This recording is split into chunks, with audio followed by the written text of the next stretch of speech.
ভিডিওতে দেখা যাচ্ছে বিভান বলছে সে সালাম হোসেনকে এখনও নিজের শত্রু মনে করে এবং নিজের বাবা মায়ের হত্যাকারী মনে করে। আর এই দেশে আসার পর রূপন্তীকেও নিজের শত্রু মনে করত, মূলত তার উপর প্রতিশোধ নেওয়ার জন্যই প্রথমে বাড়ি থেকে বের করে দিয়ে আবার নিজের বাড়িতে ঠাঁই দিয়েছিল তাকে। ব্যাস এটুকুই। এই ভিডিওতে এর আগে পরের আর কিছু নেই। এটুকু দেখে রূপন্তী যেন পাথরে পরিণত হলো। কারিগরের হাতে গড়া পুতুলের ন্যায় নিষ্পলক চেয়ে রইল মোবাইলের পানে। ইমা হাত বাড়িয়ে টেনে নিল নিজের মোবাইলটা। মেয়েটার মনে আরেকটু সন্দেহের বীজ বপন করতে বলল, আমার মনে হয় বিভান ভাই তোমাকে বিয়েটা প্রতিশোধ নেওয়ার জন্যই করেছে, নয়তো তোমার বাবার উপরেই ঘৃণা থেকেই দেশ ছাড়লো। এদেশে আসার পর তোমাকেই শত্রুই মনে করত, বিভিন্নভাবে তোমার জীবনটা দুর্বিষহ করে তুলেছিল, তার সাক্ষী তুমি নিজেই। তারপর হঠাৎ কি হলো, একদম বিয়ে করে নিল। ব্যাপারটা কি আদেও বিশ্বাসযোগ্য? রূপন্তী হঠাৎ ভিডিওটা দেখে থমকে গিয়েছিল, কিন্তু কিঞ্চিত সময়ের ব্যবধানে নিজেকে সামলে নিল সে। ভিডিওতে যা যা দেখা যাচ্ছে বা বিভান যা যা বলেছে তার নতুন কি?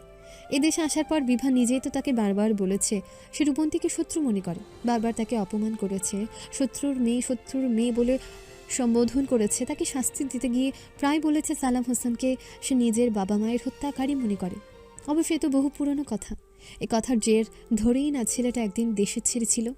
তাছাড়া ভিডিওতে বেশ স্পষ্টভাবে শোনা যাচ্ছে যে বিভান বলেছে সে রূপন্তীকে ঘৃণা করত, মেয়েটার উপর প্রতিশোধ নেওয়ার চেষ্টা করত, অর্থাৎ অতীতে সে একজন মানুষ অতীতে ভুল করেছে বলে বর্তমানেও সে একই ভুল করবে এটা ভাবাও তো নয়। একজন মানুষ আজ খারাপ, এর জন্য কি কালও খারাপ থাকবে? সে কি কখনো শুধরাবে না? রূপন্তী বিয়ের পর থেকে পর্যন্ত বিভানকে বেশ সূক্ষ্মভাবে পর্যবেক্ষণ করেছে। খারাপ কিছু বা প্রতিশোধ নিতে বিয়ে করেছে এমন কিছুই মনে হয়নি তার, বরং মনে হয়েছে ভালোবেসে আগলে রাখতে চাইছে। কিন্তু এই ঘটনা কিংবা ভিডিও থেকে রূপন্তীর হৃদয়ে একটা বিষয় বেশ ভালোভাবে নাড়া দিয়েছে। এখন মনে হচ্ছে তার এবং বিভানের মধ্যকার সম্পর্ক ঠিক করার পূর্বে সালাম হোসেন এবং বিভানের মধ্যকার সম্পর্ক ঠিক করা উচিত। তাদের মধ্যকার ভুল বোঝাবুঝির অবসান ঘটানো উচিত। সালাম হোসেনের মাথার উপরেও আর কতদিন একজন হত্যাকারীর বোঝা থাকবে? হয়তো আর কেউ তাকে হত্যাকারী ভাবছে না, কিন্তু একজন তো ভাবছে। বিনা অপরাধেও সে একজনের কাছে অপরাধী, গুরুতর এক অপরাধী। রূপন্তী চায় না তার বাবা তারই স্বামীর চোখে আর অপরাধী হয়ে থাকুক। তাছাড়া বিভানতে এই বিষয়টা ধরেই দেশ ছাড়ে, দাদা দাদি ছেড়ে দূরে। ছেলেরা যতদিন না পুরো বিষয়টা বুঝবে, নিজের বাবা মায়ের মৃত্যুটাকে একটা দুর্ঘটনা বলে মেনে নিতে পারবে, ততদিনে সেও তো শান্তি পাবে না। না, এবারে তাকে কিছু করতে হবে। অন্ততপক্ষে দীর্ঘদিন ধরে সালাম হোসেন এবং বিভানের মধ্যকার ভুল বোঝাবুঝির নিঃশেষ ঘটাতে হবে তার। রূপন্তী ওষ্ঠ প্রসারিত করল কিঞ্চিত, ভদ্রভাবে ইমাকে বলল, ধন্যবাদ আমাকে নিয়ে এতটা ভাবার জন্য। তবে এসব আমার আগে থেকে জানা, নতুন কিছু নয়। ইমার মুখটা চুপসে গেল, হাসি হাসি মুখটা ভোতা হয়ে গেল মুহূর্তে। এসে ভেবেছিল ভিডিও দেখিয়ে রূপন্তী এবং বিভানের মধ্যে একটা ঝামেলা সৃষ্টি করবে। ওই নাটক সিরিয়ালের ন্যায় বিভানকে ভুল বুঝে রূপন্তী দূরে চলে যাবে, আর তখন সেই সুযোগটা কাজে লাগিয়ে সে যাবে বিভানের কাছাকাছি, আর ইমাদ যাবে রূপন্তীর কাছাকাছি। কিন্তু তেমন কিছুই হলো না। উল্টো বলল সে সব জানত। সিরিয়াল দেখে দেখে মেয়েটার মাথায় কুটবুদ্ধি ঢুকিয়েছে ঠিক, তবে বাস্তবতা ভুলে গিয়েছিল। আজকাল হয়তো সিরিয়ালের 2-4টা কুটবুদ্ধির প্রতিফলন বাস্তব জীবনে ঘটেও যায়, তবে সব কুটবুদ্ধির প্রতিফলন ঘটানো সম্ভব নয়। রূপন্তী আমতা শুরু করলো, কিছুটা ইতস্তত করে বলল, দুঃখিত, আপনাকে এই মুহূর্তে আমার যতটা সমাদর করা উচিত ছিল তা আমি পারছি না। কাজ আছে আমার, অন্যের অধীনে চাকরি তো। একদিন বাসায় আসবেন, আমার যতটা সম্ভব আপনার আদর যত্ন করে পুষিয়ে দেওয়ার চেষ্টা করব।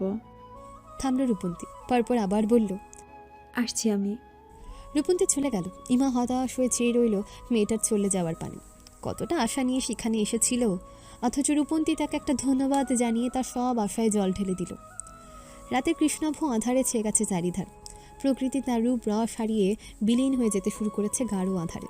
চারদিকটায় হালকা একটা শীতলতা নেমেছে। রূপন্তী এবং বিভান কেবলই রাতের খাবারে পাট চুকাল। বিভান খাবার শেষ করে উঠে দাঁড়ালো, পা বাড়ালো নিজ কক্ষের পানে। তখনই তার পিছু ডাকলো রূপন্তী। ছেলেটা থমকে দাঁড়ালো, পেছন ঘুরে শুধালো, কিছু বলবে? হ্যাঁ, একটা কথা ছিল। বলে ফেলো। এলোমেলো দৃষ্টি ফেলল রূপন্তী, আমতামতা করে বলল, আসলে আমার কথাটা আপনি ঠিক কিভাবে নেবেন বুঝতে পারছি না। এমনিতেই তো সবসময় আপনার নাকের ডগায় রাগ লেগে থাকে, আবার এখন না আমার কথা শুনে রেগে যান। বিভান ভ্রুকুচ গেল, চোখ ছোট ছোট করে বলল, তুমি আবার কবে থেকে আমার রাগকে ভয় পাওয়া শুরু করলে রূপ? এমন তো আগে কখনো ঘটেনি। একদিন আমি তোমাকে একটা থাপ্পড় মারায় তুমি সাথে সাথে আমার গালে আরেকটা থাপ্পড় মেরে দিয়েছিলে, বলে গেছো তা?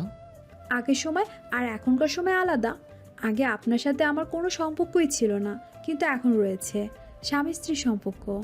স্বামী স্ত্রী শব্দ দুটো যেন দোলা দিল বিভানের হৃদয়, কর্ণে ঠেলে দিল একরাশ শীতলতা। উৎফুল্ল হলো হৃদয়। বিভান ওষ্ঠে হাসি ফুটিয়ে বলল, বলে ফেলো, কি বলতে চাও? রূপন্তী সময় নিল একটু, তপ্ত নিঃশ্বাস ছেড়ে বলল, আমি কিছুদিনের জন্য দেশে ফিরতে চাই। বিভানের ওষ্ঠ থেকে হাসি উবে গেল। তার ফুরফুরে মেজাজটাকে ছড়িয়ে দেওয়ার জন্য এটুকু বাক্যই যথেষ্ট ছিল। রূপন্তী দেশে যাবে? কেন যাবে?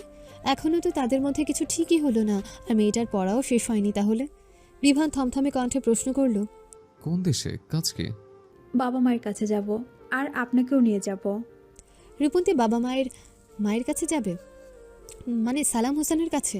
এতদিন বিভান মেয়েটাকে ভালোবাসলেও কিংবা বিয়ে করলেও কখনো এটা ভেবে দেখেনি রূপন্তী তার বাবার কাছে অর্থাৎ সালাম হোসেনের কাছে যেতে চাইবে।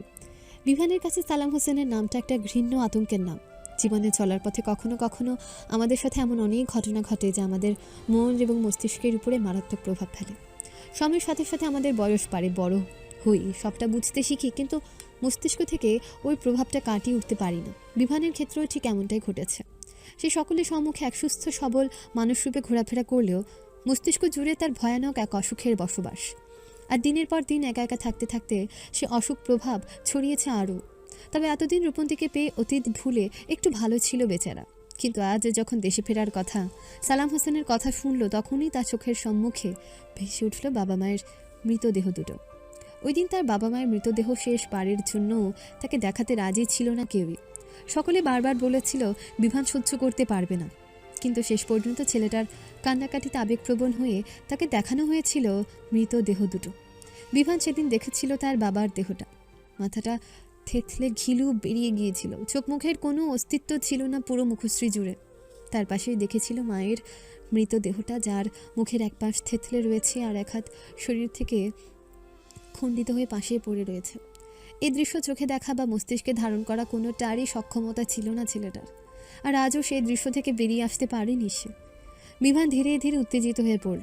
অতীত মনে করে মন মস্তিষ্ক বিক্ষিপ্ত হয়ে উঠল তার। ধীরে ধীরে চোখ মুখ রক্তিম বর্ণ ধারণ করতে শুরু করলো।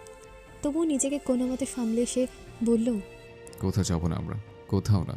কিন্তু এইটুকু বলতেই রূপন্তীকে থামিয়ে দিল বিভান। কিছুটা উত্তেজিত স্বরে বলল, কোনো কিন্তু না, আমরা কোথাও যাব না। ওই দেশে তো যাবই না যে দেশে আমি আমার বাবা মাকে হারিয়েছি। থামলো ছেলেটা, ফের বলল, আর সালাম হোসেন, উনি একজন খুনি। উনি আমার বাবা মাকে খুন করেছে, তাদের কেড়ে নিয়েছে আমার থেকে, এরপর তোমাকেও কেড়ে নেবে। নিজের বাবার সম্পর্কে এমন মিথ্যে অভিযোগ মেনে নিতে পারল না রূপন্তী। প্রতিবাদের সুরে সে বলল, না, আমার বাবা আপনার বাবা মাকে খুন করেছেন, আর না আমাকে আপনার কাছ থেকে কেড়ে নেবেন। দেশে চলুন, তারপর। সম্পূর্ণ কথা শেষ করার আগেই বিভান ঝড়ের বেগে ছুটে এলো রূপন্তীর পানে।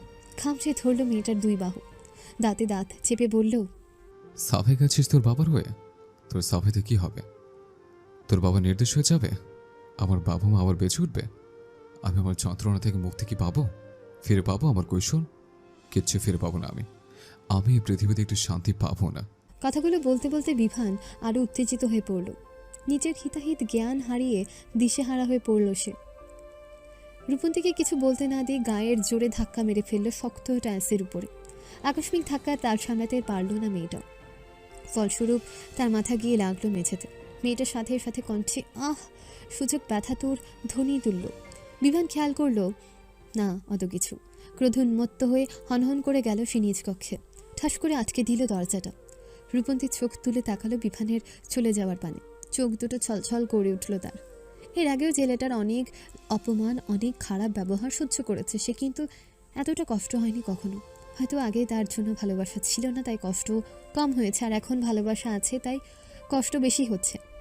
তবে নিজের বাবার জন্য বিভানের মনে এতটা ঘৃণা মেনে নিতে পারল না রূপন্তী। যে করে হোক এই ঘৃণার অবসান ঘটাতে হবে তাকে। সালাম হোসেনকে বিভানের সম্মুখে নির্দোষ প্রমাণ করতেই হবে তাকে। মেয়েটা কোনো মতে উঠে দাঁড়ালো। অতঃপর আস্তে ধীরে চলে গেল নিজ কক্ষে। রাত বেড়েছে, সেই সাথে বেড়েছে চারদিকের নিস্তব্ধতা। বিভান আর রূপন্তীর ঝামেলা হয়েছে প্রায় ঘণ্টাখানেক কেটে গিয়েছে। ধীরে ধীরে মস্তিষ্ক ঠান্ডা হতে শুরু করেছে বিভানের। সেই সাথে অপরাধ বোধেরাও জেকে ধরতে শুরু করেছে তাকে। না, আজ সে রূপন্তীর সাথে যা করেছে একদম ঠিক করেনি। হাজার হলেও সালাম হোসেন রূপন্তীর বাবা, মেয়ে হিসেবে সে তো বাবার কাছে যেতে চাইবে, এটা স্বাভাবিক। বিভান হয়তো সালাম হোসেনকে হত্যাকারী মনে করে, কিন্তু রূপন্তী তো মনে করে না। কিন্তু সেও বা কী করবে? তখনকার পরিস্থিতি তার হাতের বাইরে ছিল। মস্তিষ্ক নিয়ন্ত্রণহীন হয়ে পড়েছিল। সে যে তখন কি করেছে নিজেই বুঝতে পারেনি। বিভানের হঠাৎ স্মরণে এলো সে তখন রূপন্তীকে ঠেলে ফেলে দিয়েছিল। মেয়েটা ব্যথা পেয়ে কণ্ঠে ব্যথাতুর ধ্বনিও তুলেছিল। রূপন্তীকে তখন বেশি ব্যথা পেয়েছিল। বিভানের হৃদয়ে ভয় জন্মালো। আজকে তার এই ব্যবহারের পর যদি রূপন্তী তাকে ছেড়ে চলে যায় তখন কি হবে? সে বাঁচবে কিভাবে? এমনি সব হারিয়ে নিঃস্ব বিভান। এখন যদি রূপন্তীকেও হারাতে হয়, মেয়েটাকে বুঝিয়ে বলতে হবে সবটা, ক্ষমা চাইতে হবে, তাকে বোঝাতে হবে ওই দেশে সে ফিরতে চায় না। তারপর যদি রূপন্তী তার পরিবারের সাথে দেখা করতে যেতে চায়, তাও না হয় পরে যাবে। বিভান অস্থির হলো। দিশাহারা হয়ে ছুটল রূপন্তীর কক্ষের পানে। হাত উঁচিয়ে মেয়েটার বন্ধ দরজায় আঘাত করে বলল, রূপ, রূপ, দরজা খোলো। রূপন্তী শুনল বিভানের প্রতিটি ডাক, তবে সে দরজা খুলল না, বললও না কিছু। এই মুহূর্তে তার কান্না পাচ্ছে ভীষণ। অভিমানেরা জেকে ধরেছে চারপাশ থেকে। লোকটা নাকি তাকে ভালোবাসে, তাহলে এমন ব্যবহার কেন করলো? কিভাবে করলো? তাকে ধাক্কা মারলো, তারপর একটু ফিরেও তাকালো না। বিভান ফের ডাকলো বার কয়েক। রূপন্তীর কোনো সাড়া না পেয়ে ঘুরে গিয়ে দাঁড়ালো মেয়েটার বারান্দায়। কিন্তু আজ বারান্দার দরজাটাও বন্ধ। বাহির থেকে যাতে খোলা না যায় তাই ভেতর থেকে বেশ আঁটসাঁট বেঁধেই লাগানো আছে দরজাটা। বিভান বেশ কিছুক্ষণ সময় নিয়ে দরজাটা খোলার চেষ্টা করলো, কিন্তু ব্যর্থ হয়ে ফের দরজা ধাক্কানো শুরু করলো। অপরাধীর কণ্ঠে বলল, সরি রূপ, আমি জানি আমি যা করেছি অন্যায় করেছি, কিন্তু আমি এমনটা করতে চাইনি। রাগের বসে কিভাবে যেন কি হয়ে গেল। দয়া করে দরজাটা খোলো রূপ। রূপন্তী তবুও দরজা খুলল না। কান্নার দরুন নাকের ডগাটা রক্তিম বর্ণ ধারণ করেছে তার। দুই গাল বেয়ে অশ্রুকণাও গড়িয়ে পড়েছে বিরামহীনভাবে। বিভান ফের ডাকল তাকে। দরজায় আঘাত করে বলল, দরজাটা একবার খোলো রূপ, বলছি তো আমার ভুল হয়ে গেছে, সরি। আমাকে অন্তত একবার সবটা ব্যাখ্যা করা বা তোমাকে বোঝানোর একটি সুযোগ দাও। রূপন্তী কোনো সাড়া শব্দ পাওয়া গেল না। বিভান বসে পড়ল বারান্দাতে, গলা উঁচিয়ে বলল, তুমি দরজা খুলবে না তো? ঠিক আছে, আমিও নড়বো না এখান থেকে। এখানে বারান্দাতেই বসে থাকবো সারা রাত। রূপন্তীর কান্নার দমক বাড়ল, তবে হৃদয় চাইল না বিভানের ডাককে উপেক্ষা করতে, তাকে বাইরে অপেক্ষা করাতে। অভিমানেরা হৃদয়কে শাঁসিয়ে বলল দরজা না খুলতে, কিন্তু হৃদয় কি আর সে কথা মানে? কিঞ্চিত সময় নিয়ে মেয়েটা নিজেকে ধাতস্থ করল। কান্না থামিয়ে এগিয়ে গেল বারান্দার পানে। দরজাটা খুলেই থমথমে কণ্ঠে বলল, কি হয়েছে? এত রাতে এমন চিৎকার চেঁচামেচি জড়িয়েছেন কেন? বিভান বসা থেকে উঠে দাঁড়ালো, তাকালো প্রেয়সীর পানে। কাঁদতে কাঁদতে ইতোমধ্যে মেয়েটার চোখ মুখ ফুলে উঠেছে, কপালের এক কোণাও ফুলে উঠে কালো বর্ণ ধারণ করেছে। এ নিশ্চয়ই বিভানের তখনকার ধাক্কা মারার ফলে হয়েছে। ছেলেটার হৃদয়ে অপরাধ বোধ জাগলো। সে কিভাবে পারলো নিজের প্রেয়সীকে আঘাত করতে? ইচ্ছে তো হচ্ছে এখনই এই হাত কেটে ফেলতে। বিভান দিশাহারা হলো। হুট করে মেয়েটার কাছাকাছি চলে গেল সে। দুই হাত বাড়িয়ে রূপন্তীর মুখখানা নিয়ে নিল হাতের ভাঁজে। সময় নষ্ট না করে নিজের শুষ্ক ওষ্ঠজোড়া মিলিয়ে দিল মেয়েটার নরম কোমল ওষ্ঠের ভাঁজে। হকচকে উঠল রূপন্তী। হৃদয় জুড়ে অভিমানেরা হানা দিল আরও গাঢ়ভাবে। প্রিয় মানুষেরা সামান্য ব্যথা দিলেও হৃদয় অভিমান বাসা বাঁধে।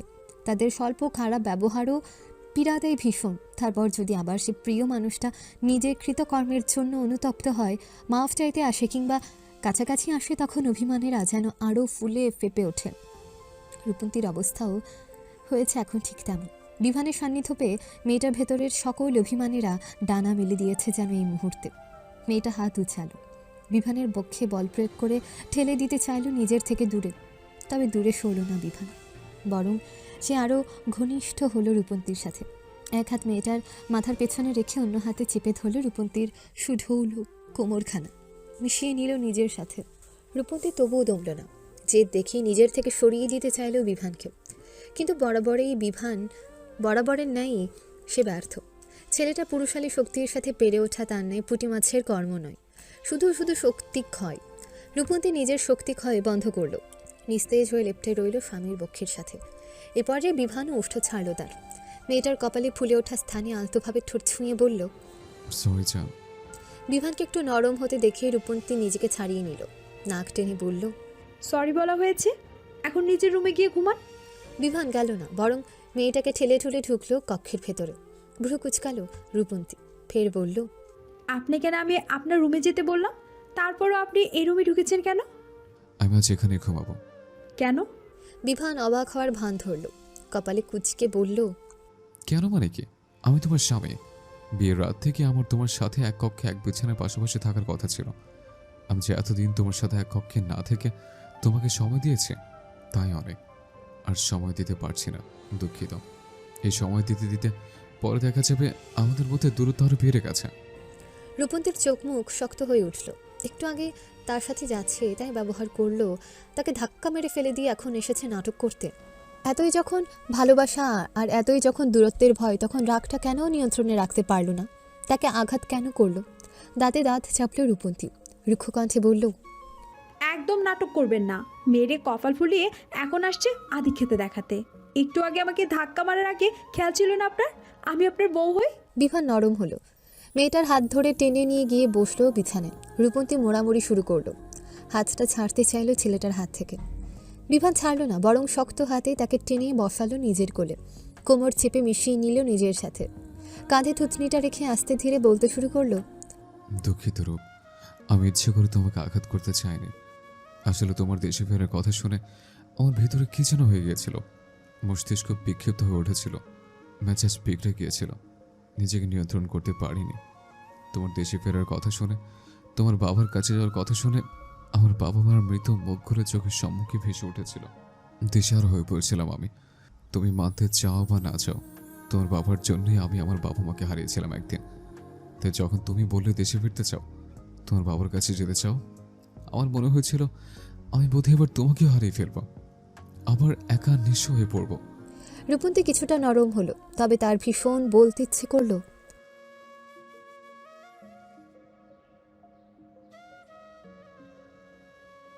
তবে নিজের ইচ্ছে নিজের ভেতরেই দমন করলো মেয়েটা। এভাবে চেঁচিয়ে বা তর্কে জড়িয়ে কোনো লাভ নেই। তর্কে জড়ালে শুধু শুধু তাদের দুজনের মধ্যে একটা বিবাদের সৃষ্টি হবে, আবারও শত্রু হয়ে উঠবে একে অপরের, যেমনটা কিছুক্ষণ আগে ঘটল। অবশ্য এর জন্য ছেলেটাকেও পুরোপুরি দোষ দেওয়া যায় না। সেই ছোট বয়সে যেভাবেই হোক সে তার বাবা মাকে হারিয়েছে, তারপর পাড়ি জমিয়েছে দূর দেশে। সেখানে একাকী নিঃসঙ্গ জীবনযাপনই এতদিন ধরে অতিবাহিত করেছে সে।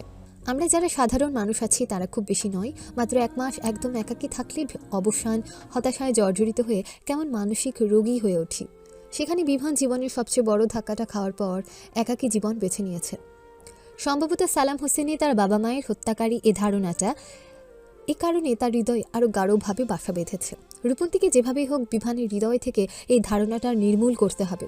এর জন্য তর্ক বিতর্ক নয়, বুদ্ধি খাটিয়ে ছেলেটাকে দেশে নিয়ে যেতে হবে, সেখানে নিয়ে প্রমাণ করতে হবে সবটা। তপ্ত নিঃশ্বাস ফেলল রূপন্তী, কণ্ঠ কিছুটা স্বাভাবিক করে বলল। ছাড়ুন আমাকে, ঘুম পেয়েছে, ঘুমাবো আমি। বিভান ছাড়ল না মেয়েটাকে, তবে কাঁধ থেকে থুতনি উঠালো, তাকালো রূপন্তীর কপালের ফুলে ওঠা স্থানে, ভালোভাবে পর্যবেক্ষণ করতে করতে বলল। বেশি ব্যথা পেয়েছিলে? না, শান্তি পেয়েছি খুব। রূপন্তী ভেঙচি কেটে বলল কথাটা। বিভান বিছানায় শুয়ে পড়ল তাকে নিয়ে, আলতোভাবে মেয়েটার মাথায় হাত বুলিয়ে বলল। দুঃখিত, এবারের মতো মাফ করে দাও আমাকে। আমি আর কখনো এমনটা করবো না। প্রত্যুত্তরে রূপন্তী বলল না কিছুই, নীরব হয়ে শুয়ে রইল স্বামীর সাথে লিপ্টে। ভোরের আলো ফুটেছে, চারদিকটা আলোকিত হয়ে উঠতে শুরু করেছে ধীরে ধীরে। জানালা গলিয়ে সূর্যের আলো, উজ্জ্বল আলো কক্ষে প্রবেশ করতে ঘুম ভেঙে গেল রূপন্তীর। একটু নড়ে চড়ে উঠতে অনুভব করলো কেউ তাকে আষ্টে পৃষ্ঠে জড়িয়ে রেখেছে। হকচকিয়ে উঠল মেয়েটা, তড়াক করে খুলল চোখ দুটো। মাথা উঁচিয়ে তাকাতেই দেখতে পেল বিভানের ঘুমান্ত মুখশ্রীটা। এই লোক এখানে কেন? হঠাৎ ঘুম ভেঙে নড়বড়ে মস্তিষ্কটা ধারণ করতে পারল না কিছু। রূপন্তী মস্তিষ্কে চাপ প্রয়োগ করল। তার স্মরণে এলো এই লোক তো গতকাল রাতে এখানে এসেছিল, তারপর আর যায়নি। এর মানে তারা গত রাতে একসাথেই ছিল, পুরো রাত্রে এভাবে জড়াজড়ি করেই ঘুমিয়েছিল। ভেতরে ভেতরে অপ্রস্তুত হয়ে পড়ল মেয়েটা। রাতে ঘুমের মধ্যে তেমন একটা অনুভব না করলেও এখন ভীষণ লজ্জা লাগছে তার। ছেলেটা জেগে গেলে নিশ্চিত আরও লজ্জায় পড়তে হবে। রূপন্তী আস্তে ধীরে খুব সাবধানে নিজেকে বিভানের বন্ধন থেকে মুক্ত করল। তাড়াহুড়ো করে চলে গেল ওয়াশরুমে। বিভানের ঘুম ভাঙল আরও কিছুক্ষণ পরে। চোখ বন্ধ রেখে সে হাত বাড়িয়ে খুঁজল মেয়েটাকে। না পেয়ে চোখ দুটো মেলে তাকালো আশেপাশে। না, মেয়েটাকে কক্ষে কোথাও দেখা যাচ্ছে না। নিশ্চয়ই ঘুম থেকে উঠে রান্নাঘরে ছোট লাগিয়েছে সে। ছেলেটা উঠে দাঁড়ালো বিছানা ছেড়ে, ঘুম ঘুম চোখ মুখে গেল রান্নাঘরে। রূপন্তী রান্না করছিল। বিভান এগিয়ে গিয়ে পেছন থেকে জড়িয়ে ধরল তাকে, ঘাড়ে মুখ গুজে বলল, I miss you babe. Rupanti পেছন ঘুরে তাকালো, কপালে ভাঁজ ফেলে শুধালো, ঘুম থেকে উঠেছেন কখন আপনি? এই তো একটু আগে। এইটুকু সময় মিস করেও ফেলেছেন একদম। বিভান ওষ্ঠ প্রসারিত করলো, ফের মেয়েটাকে জড়িয়ে নিল নিজের সাথে। আহ্লাদি স্বরে বলল, আমি ঘুমের মধ্যে চোখ বন্ধ করে রেখো তোমাকে মিস করেছিলাম। রূপন্তী ভেঙচি কাটল, ওষ্ঠ বাঁকিয়ে বলল, আদিক্ষেতা, ছাড়ুন তো, রান্না করব আমি। বিভান ছাড়লো মেয়েটাকে, বসার কক্ষ থেকে একটা মোড়া এনে বসলো রান্নাঘরে রূপন্তীর পাশে। ভ্রু কুচকালো মেয়েটা, কপালে ভাঁজ ফেলে বলল, এ কি, এখানে বসেছেন কেন? হাত মুখ ধুয়ে ফ্রেশ হবেন না নাকি? একটু পরে হব, আপাতত তোমার পাশে বসে একটু দেখি তোমাকে। রূপন্তী দ্বিরুক্তি করলো না। বিভান তার পাশে বসেছে যখন বসে থাকুক, তারও ছেলেটার এসব ছোট ছোট আবদার পাগলামি ভালো লাগে। তাছাড়া প্রতিদিন তো একা একাই রান্না করে, আজ না হয় রান্নার সঙ্গী হিসেবে স্বামীকেও পেল। কিন্তু বিভান কি আর চুপ করে বসে থাকার ছেলে? মেয়েটার দাঁড়িয়ে দাঁড়িয়ে রান্নার মধ্যে তার কোমর জড়িয়ে ধরল সে। বাচ্চাদের নিয়ে জিজ্ঞেস করলো, কি রান্না করছো? পাস্তা আর স্যান্ডউইচ বানাচ্ছি। আমার মুখে দাও, লবণ চেক করে একটু। কি নিদারুণ আবদার, একদম বাচ্চাদের মতন। রূপন্তী উপেক্ষা করতে পারল না এই আবদারকে। চামচে করে একটুখানি স্যান্ডউইচের জ্যাম তুলে তুলে দিল ছেলেটার মুখে। এটুকু আবদার রক্ষায় বিভান যতটা না জেলির স্বাদ অনুভব করেছে, তার থেকে অধিক অনুভব করেছে শান্তি। ছোটবেলায় তার মা যখন রান্নাঘরে কিছু রান্না করত, তখন বিভান ঠিক এইভাবেই তার ছোট ছোট হাত দ্বারা কোমর জড়িয়ে ধরত মায়ের। আদুরে কণ্ঠে বলতো, একটু দাও না মা, লবণ হয়েছে কিনা দেখি। মা বাবাকে হারানোর পর দূর দেশে পাড়ি দিয়ে বিভান ওই মুহূর্তগুলো মিস করতো খুব। মাঝে মাঝে ছেলেটার মনে হতো সে যদি নিজের জীবনের বিনিময়েও মুরাদ ইয়াফি এবং বিপাশা বেগমকে ফিরিয়ে আনতে পারত তবে তাই আনত। কিন্তু তা তো আর সম্ভব না। সৃষ্টিকর্তা তেমন কোনো উপায় খোলা রাখেনি। পুরনো স্মৃতি চারণে আখিদয় ভরে উঠল ছেলেটার। আর একটু শক্ত করে সে জড়িয়ে ধরল রূপন্তীর কোমরখানা। বেলা গড়িয়েছে কিছুটা, ব্যস্ত নগরী ব্যস্ত হয়ে পড়েছে বেশ। রাস্তা থেকে শোনা যাচ্ছে যানবাহনের প্যাঁপো ধ্বনি। সকালে নাস্তা শেষে কলেজের জন্য তৈরি হয়ে বাহিরে বেরিয়ে গেল রূপন্তী। বিভান বসেছিল মশার কক্ষে। রূপন্তীকে বেরিয়ে আসতে দেখে উঠে দাঁড়ালো সে।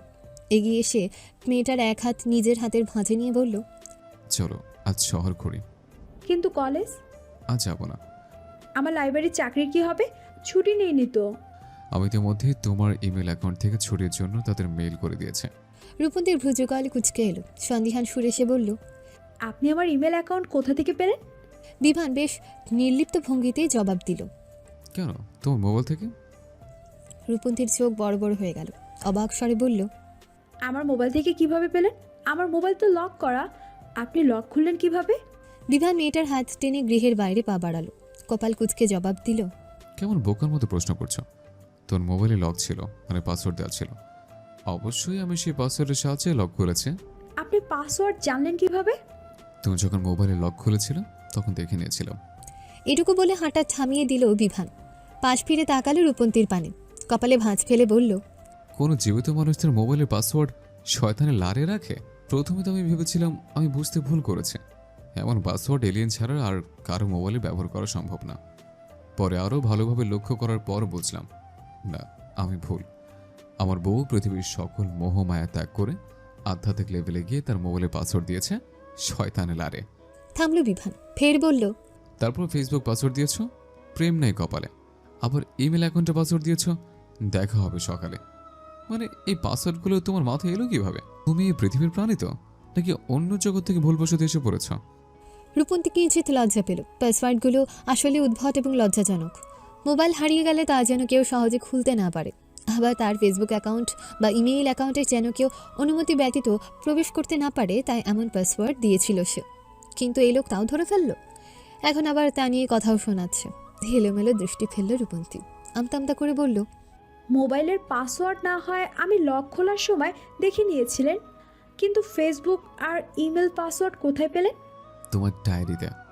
রূপন্তী কিঞ্চিত চমকালো। চোখ দুটো বড় বড় হয়ে গেল তার। এই লোক তার অগোচরে ডায়েরিও হাতিয়েছে। যদিও তার ডায়েরিতে তেমন কিছু লেখা নেই, তবে কিছু কিছু উদ্ভট কথা লেখা আছে। এই যেমন এই উদ্ভট পাসওয়ার্ডগুলো। যে বড় বড় পাসওয়ার্ড মাঝে মাঝে নিজেই ভুলে যায়, তাই ডায়েরিতে লিখে রেখেছিল আর কি। রূপন্তী কপাল কুচকালো, কিছুটা রুক্ষ স্বরে বলল, কারো অনুমতি ব্যতীত তার ব্যক্তিগত জিনিস দেখতে নেই, তা আপনি জানেন না? তারপরও আমার ডায়েরি ধরেছেন কোন আক্কেলে? স্বামী স্ত্রীর মধ্যে আবার ব্যক্তিগত গোপনীয় কি? স্বামী স্ত্রীর মধ্যে থাকবে, সবটা উন্মুক্ত খোলা বইয়ের মতো। তাছাড়া তোমার পাসওয়ার্ড না দেখলে আমি জানতাম কিভাবে যে তুমি মনে মনে প্রেমের জন্য একদম উতলা হয়ে উঠেছ। ফেসবুকের পাসওয়ার্ড পর্যন্ত বসিয়ে দিয়েছ প্রেম নেই কপালে। আরে দুঃখ, তোমার এই দুঃখের কথা আমি আগে জানলে বিয়েটা সে কবে সেরে ফেলতাম। এত দেরি করে মাঝরাতে হাফ প্যান্ট পরে বিয়ে করতাম না। রূপন্তী অপ্রস্তুত হলো। এত কিছু ভেবে তো আর সে এমন পাসওয়ার্ড দেয়নি। এমনি একদিন ফেসবুকে ঘুরতে ঘুরতে হঠাৎ একটা লাইন তার চোখে পড়েছিল, প্রেম নাই কপালে, দেখা হবে সকালে। লাইনটা হাস্যকর এবং সকলের ধারণার বাইরে মনে হয়েছিল বলে ভাগ ভাগ করে ফেসবুক এবং ইমেইল পাসওয়ার্ড হিসেবে বসিয়ে দিয়েছিল। তাছাড়াও তার এমন উদ্ভট সব পাসওয়ার্ড ব্যবহার করার অভ্যেস আছে যা মানুষের ধারণার বাইরে থাকে। মেয়েটা কিছুটা ইতস্তত করেই বলল, আপনি যেমনটা ভাবছেন ঠিক তেমনটা নয়। আমি এমনি দিয়েছিলাম এই পাসওয়ার্ডটা। বিভা ওষ্ঠ প্রসারিত করল। মেয়েটার হাত টেনে আবারও সম্মুখ পানে হাঁটা শুরু করলো। ব্যঙ্গাত্মক স্বরে বলল, যে কেমনটা তা আমি বেশ ভালোই বুঝেছি। তাই তো আজ কলেজ টলেজ বাদ দিয়ে প্রেম করতে চলছে। হাজার হলেও আমার বউয়ের আফসোস, তার কপালে নাকি প্রেম নেই। রূপন্তী আর কোনো কথা বলল না। ভেতরে ভেতরে লজ্জা অস্বস্তি বোধে মুষড়ে পড়েছে সে। এমনটা হবে জানলে সে আগেই পাসওয়ার্ড পরিবর্তন করে দিত। রূপন্তীর এই মুহূর্তে কপাল চাপড়াতে ইচ্ছে করছে। সে যে কেন এই পাসওয়ার্ড দিতে গেল? অন্য একটু ভালো পাসওয়ার্ডও দিতে পারতো। আর দিলে তো দিল, তাও এই লোকটার হাতে পড়লো। রূপন্তী থমথমে মুখশ্রী নিয়ে বসলো গাড়িতে। বিভা ওষ্ঠে হাসি ঝুলিয়ে বসলো ড্রাইভিং সিটে। দেরি না করে সাথে সাথে স্টার্ট করলো গাড়িটা। কিছুক্ষণ বাদে একটা বড় শপিং মলের সামনে এসে গাড়ি থামালো বিভান। গাড়ি থেকে নেমে ছেলেটা ঘুরে গেল। রূপন্তীর পাশে দরজাটা খুলে বলল, নেমে এসো। রূপন্তী নেমে দাঁড়ালো, ভ্রু কুচকে বলল, আমরা এখানে এসেছি কেন? অবশ্যই কেনাকাটা করতে। কিন্তু আমার তো কিচ্ছু কেনার নেই। বিভান মেয়েটার হাত ধরে মলের ভেতরের দিকে হাঁটা ধরল। যেতে যেতে বলল, আমার জন্য কিনবে। রূপন্তী আর বিভান গিয়ে দাঁড়ালো শপিং মলের ভেতরে পোশাকের স্থানে। বিভান বেছে বেছে বেশ কয়েকটা কাপল সেট নিল। তারপর জুতোর স্থানে গিয়ে সেখান থেকে কাপল সেট জুতো বেছে নিল। অতঃপর শপিং মলের ট্রায়াল রুম থেকে পোশাক পরিবর্তন করে একই ধরনের পোশাকে দুজন বেরিয়ে পড়ল ঘুরতে। স্পেনের বার্সেলোনা পুরো ইউরোপের শীর্ষস্থানের মধ্যে একটা স্থান। কাতালোনিয়া অঞ্চলের জনপ্রিয় স্প্যানিশ শহর এটি। এখানে রয়েছে সমৃদ্ধ সব হোটেল, রেস্টুরেন্ট, আলোকিত রাত্রিযাপন, জাদুঘর, দর্শনীয় স্থান। এই শহরটার মূল গোড়াপত্তন রোমান সাম্রাজ্যের সময়। বিভান তার গাড়ি নিয়ে থামলো বার্সেলোনার লা রম্বলা রাস্তার পাশে। চারদিকে জনমানবে ভরপুর। তাদের মতোই অনেক মানুষ ঘুরতে এসেছে। লা রম্বলা রাস্তাটির দুই পাশ এবং মাঝখান জুড়ে রেস্টুরেন্ট, কফি শপ, সুভেনিয়ার দোকান রয়েছে। এছাড়াও রাস্তার পাশে ফুটপাতে কাপড় পেতে হকার এবং স্ট্রিট আর্টিস্টদের আনাগোনাও রয়েছে বেশ। বিভান রূপন্তীর হাত ধরে ভিড় ঠেলে ঘুরতে শুরু করলো লা রম্বলাতে। রূপন্তী চোখ বড় বড় করে দেখছিল আশপাশটা। চারদিকে সব শ্বেত বর্ণধারী জনমানবের আনাগোনা। কেউ কেউ স্থানীয় স্মৃতি ধরে রাখার জন্য ছবি তুলছে, সেলফি তুলছে। রূপন্তীরও ইচ্ছে হলো ছবি তুলতে। মোবাইলটা বের করে ফ্রন্ট ক্যামেরা অন করলো সে।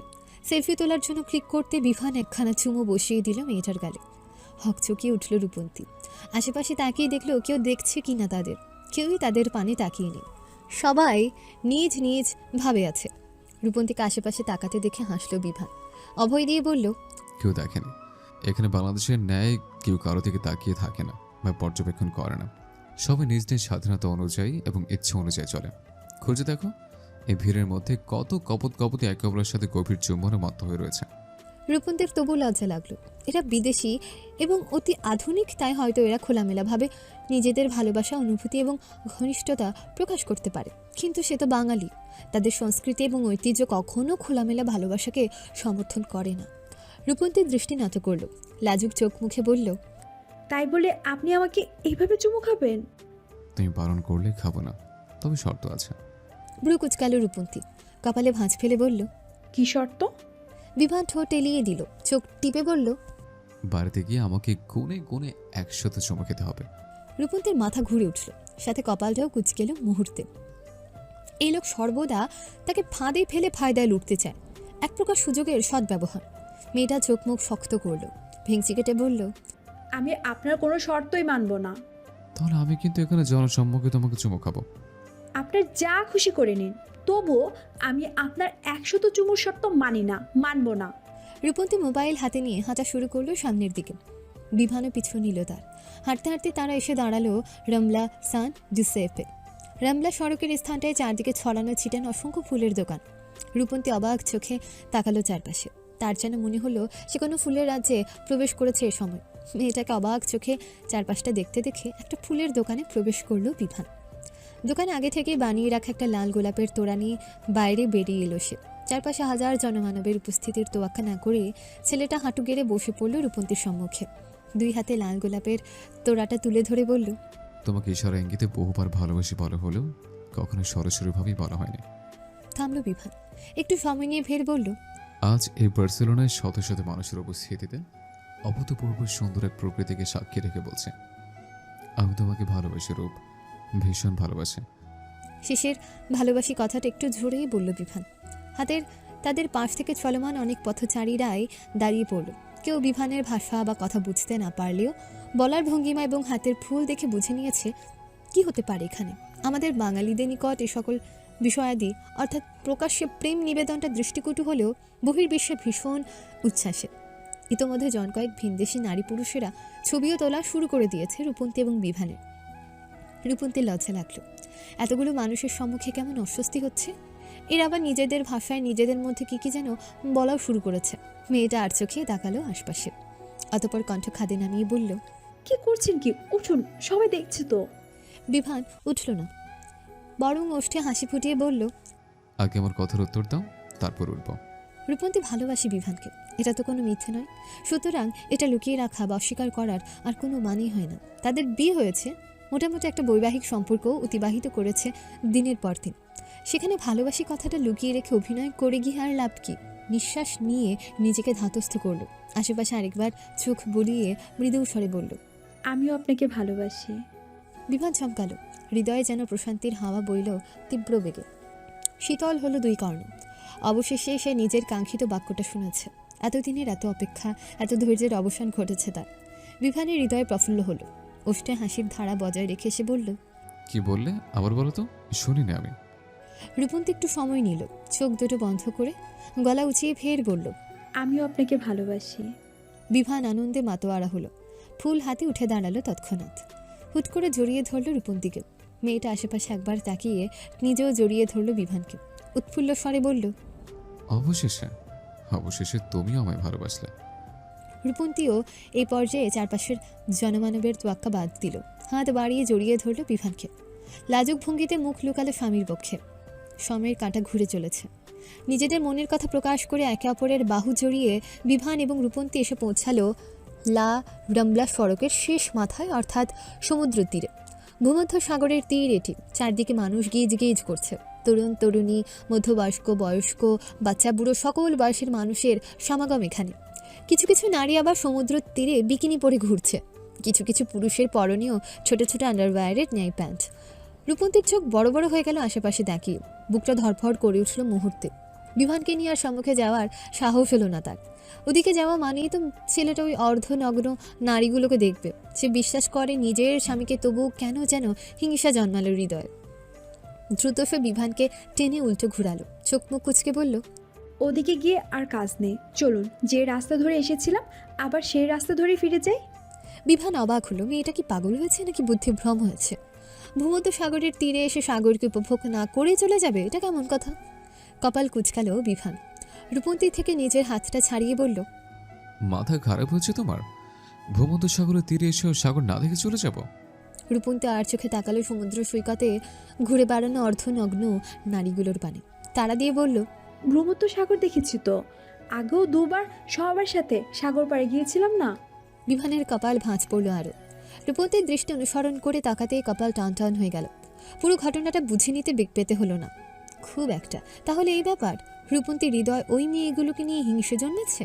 বিভানের ভালো লাগলো বিষয়টা, তবে মেয়েটাকে আরেকটু জ্বালাতে সে বলল, তাও তো গিয়েছিলাম অন্য স্থানে, এখানে তো আসেনি। এখানে তোমাকে নিয়ে আজ প্রথম এসেছে। সুতরাং পুরো সমুদ্র সৈকত আগে একবার চক্কর কাটবো, তারপর অন্য কোথাও যাব। রূপন্তী ফোঁস করে কয়েকটা নিঃশ্বাস ফেলল। ছেলেটাকে এতবার বলেছে এখানে থাকবে না, চলে যাবে, তারপরে এই কথাই শুনছে না। মেয়েটা কটমট করলো, দাঁতে দাঁত চেপে বলল, চারপাশে কিছু নেংটি ইঁদুর স্বাধীনভাবে ঘুরে বেড়াচ্ছে, যা আমার স্বামীর স্বাস্থ্যের জন্য প্রচণ্ড ক্ষতিকারক। তাই বলছি কি, এখান থেকে চলুন, অন্য কোথাও যাই। বিভান ভ্রু কুচকালো, আশেপাশে নজর ঘুরিয়ে বলল, কোথায়? কোথাও তো আমি কোনো নেংটি ইঁদুর দেখছি না। তোমার নিশ্চয়ই কোনো ভুল হচ্ছে। আমি এই বিকিনি পরিহিত অর্ধনগ্ন নারীদের কথা বলছি। রূপন্তী শেষ পর্যন্ত বলেই ফেলল কথাটা। ওষ্ঠ প্রসারিত করল বিভান, দুষ্টুমির স্বরে বলল, তাতে কি হয়েছে? এইগুলো তো এখানকার স্বাভাবিক বিষয়। তবে আমার না এখন এই নেংটি ইঁদুরগুলোকে ভালোভাবে পর্যবেক্ষণ করা হয়নি। চলো তো একটু পর্যবেক্ষণ করে আসি। বিভান পিছন ঘুরে সমুদ্র সৈকতের পানে পা বাড়ালো। দাঁতে দাঁত চাপল রূপন্তী, চিবিয়ে চিবিয়ে বলল,